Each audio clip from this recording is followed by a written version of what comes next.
Assalamualaikum warahmatullahi wabarakatuh. Salam sejahtera bagi kita semua. Perkenalkan sebelumnya, nama saya Vinka Aurelia Putri dan ketiga teman saya, Elizabeth Lydia Yulianti, David Hizkia, serta Fandi Fernanda akan mempresentasikan hasil Sustainable Report pada perusahaan Indofood yang telah kami analisis. Next.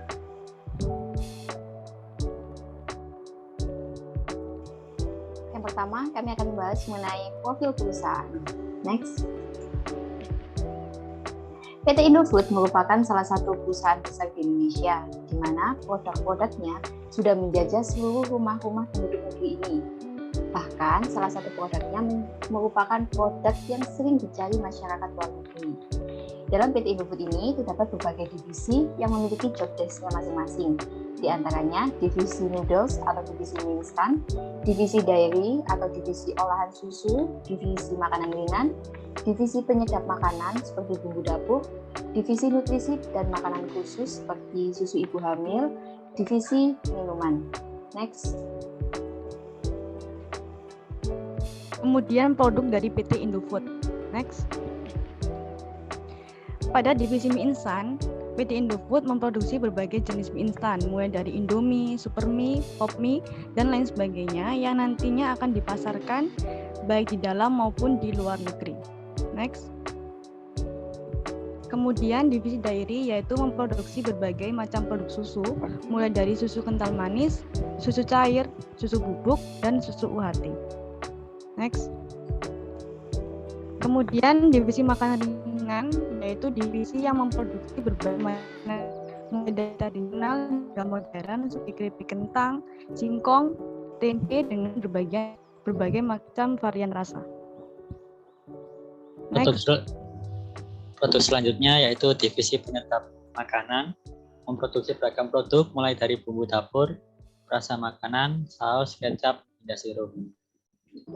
Produk yang selanjutnya yaitu divisi nutrisi dan makanan, memproduksi makanan khusus yang ditunjukkan untuk memenuhi kebutuhan nutrisi ibu hamil, ibu menyusui, balita, hingga masyarakat lanjut usia. Produk yang terakhir yaitu divisi minuman, memproduksi beragam produk mulai dari air mineral hingga soft drink dengan beraneka varian rasa. Selanjutnya kita masuk ke lokasi. Jadi di mana sih lokasi PT Indofood? Nah, berikut ini adalah tampilan lokasi PT Indofood di berbagai negara. Bisa dilihat di sini ada di Malaysia, ada di Pulau Kalimantan, ada di Pulau Sumatera, Jawa, dan yang lain-lain. Next. Nah, untuk di daerah Jakarta itu ada di Indofood CPD, yaitu terletak di Indofood Tower, Jalan Sudirman Plaza Jenderal Sudirman, RT 2 RW 2, Kuningan, Setiabudi, Kecamatan Setiabudi, Jakarta Selatan. Ini adalah limbah atau waste dari PT Indofood. Next. Next. Limbah yang dihasilkan oleh PT Indofood terbagi menjadi 3 macam. Yang pertama adalah limbah B3 atau bahan berbahaya beracun. Limbah B3 yang dihasilkan oleh PT Indofood terbagi menjadi 4, yaitu B3 cair, B3 padat, B3 kimia, dan fly ash bottom ash. Fly ash bottom ash merupakan sisa hasil pembakaran batu bara atau abu pada proses produksi, atau biasa disebut dengan faba. Faba merupakan penyumbang limbah B3 terbesar pada PT Indofood.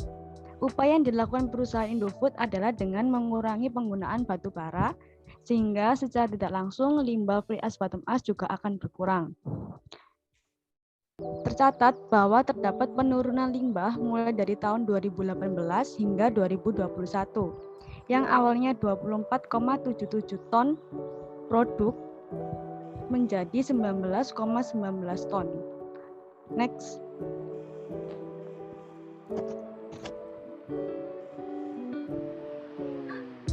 Yang kedua adalah limbah padat tidak berbahaya.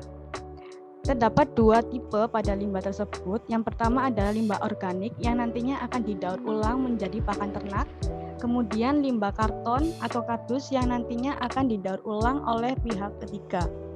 Pada tahun 2021, lebih dari 37.700 ton limbah organik telah didaur ulang menjadi pakan ternak oleh PT Indofood.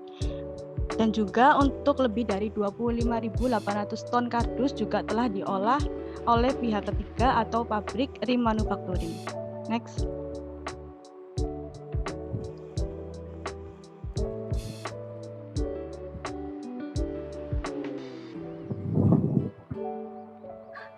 Yang ketiga adalah limbah kemasan plastik.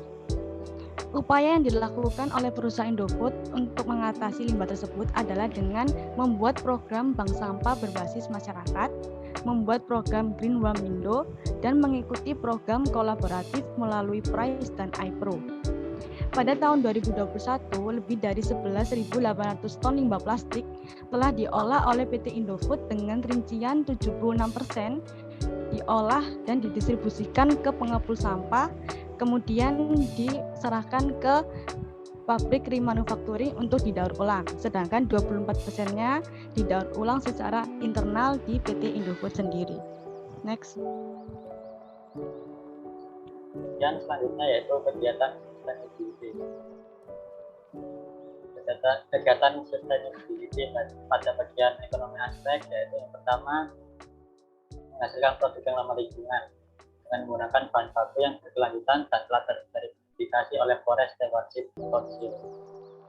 Dan yang kedua yaitu pelibatan dengan pihak lokal dengan lebih dari 20.000 bermitra dengan petani kentang, cabai, singkong, gula kelapa, dan sapi, dan bermitra dengan lebih dari 66.000 dengan pengusaha wanita. Untuk yang kedua aspek lingkungan. Yang pertama mengelola sistem manajemen lingkungan, yaitu ada 31 unit operasional yang tersertifikasi dengan ISO 14001. Kemudian kedua mengelola energi, ada intensitas energi, ukuran intensitas energi sebesar 7,9%, dan pemanfaatan energi terbarukan mencapai 7,9%, dan sertifikasi ISO 15001 banyak 18 unit operasional. Dan yang ketiga yaitu mengelola emisi GRK. Yang keempat yaitu mengelola air. Ini mengelola air dengan intensitas air dari tahun 2018 dengan 3,29, tahun 2019 3,21, tahun 2020 3,9, 2021 banyak 3,1. Dan terjadi penurunan intensitas air banyak 8,5%. Selanjutnya yaitu mengelola limbah dan mengalami penurunan intensitas limbah B3 sebanyak 22,5%. Dan melakukan konservasi selanjutnya yaitu melakukan konservasi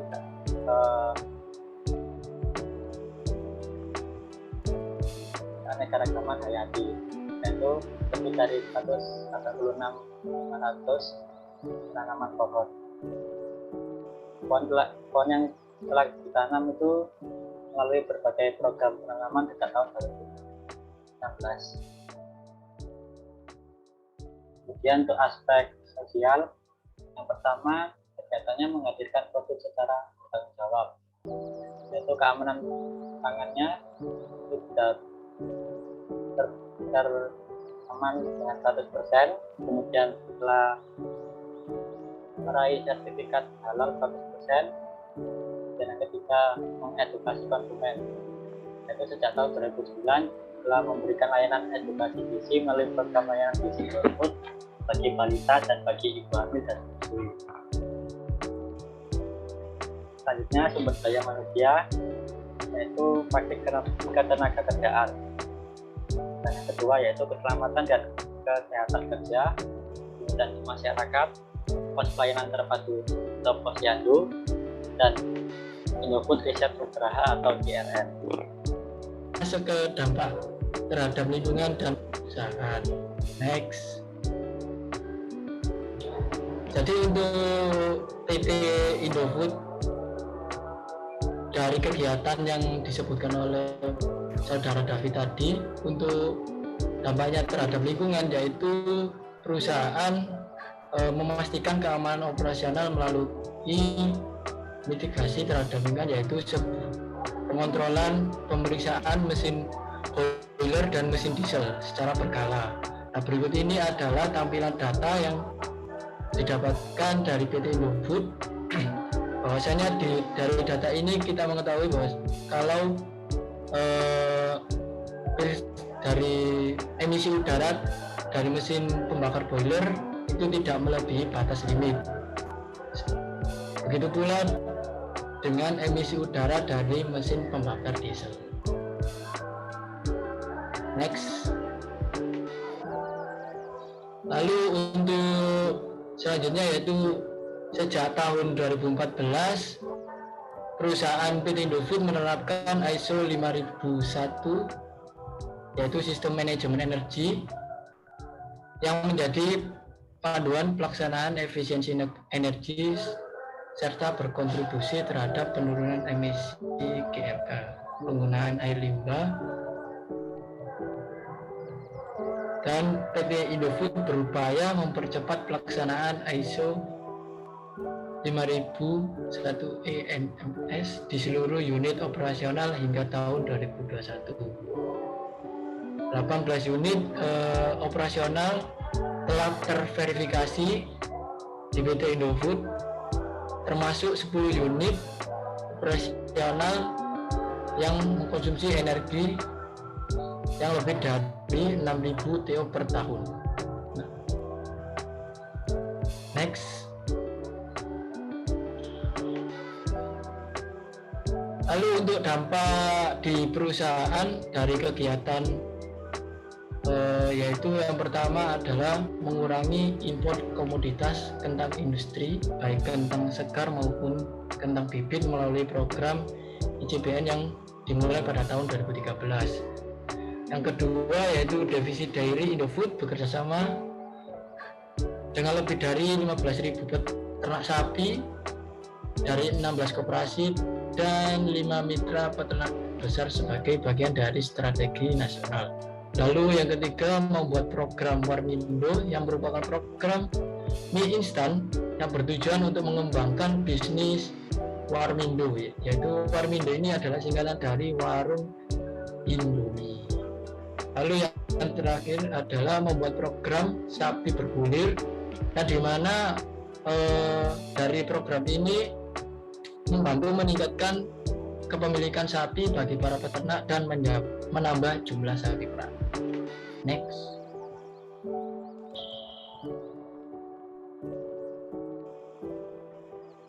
Yang terakhir, kami akan membahas mengenai penurunan emisi gas rumah kaca. Next. Seperti yang terlihat pada layar, terdapat grafik intensitas emisi gas rumah kaca pada tahun 2018 hingga tahun 2020. PT Indofood dengan ini menyusun strategi guna menurunkan gas rumah kaca. Yang pertama, mendorong efisiensi energi. Yang kedua, menggunakan sumber-sumber energi terbarukan. Dan yang ketiga, meningkatkan efisiensi penggunaan air. Next. Dari penerapan strategi tersebut, PT Indofood mampu menurunkan emisi gas rumah kaca pada tahun 2021 sehingga diperoleh intensitas emisi gas rumah kaca sebesar 0,33 juta. Dapat dilihat pada layar bahwa terdapat gambar penggunaan 26,7% listrik, penggunaan 62,6% bahan bakar gas, penggunaan 0,6% bahan bakar cair, dan penggunaan 10,1% penggunaan bahan bakar gas. Next. Nah, dari penerapan tadi terdapat 3 poin hasilnya. Hasil yang pertama, emisi gas rumah kaca mengalami penurunan sebesar 14,9% pada tahun 2021. Yang kedua, emisi gas rumah kaca mencapai 0,33 juta pada tahun 2021. Dan yang ketiga, pada tahun 2021 pula mengalami penurunan penggunaan air sebesar 8,5%. Next. Berikut merupakan kelompok kami. Next. Oke, sekian presentasi dari kelompok kami. Mohon maaf apabila ada salah kata. Wassalamualaikum warahmatullahi wabarakatuh.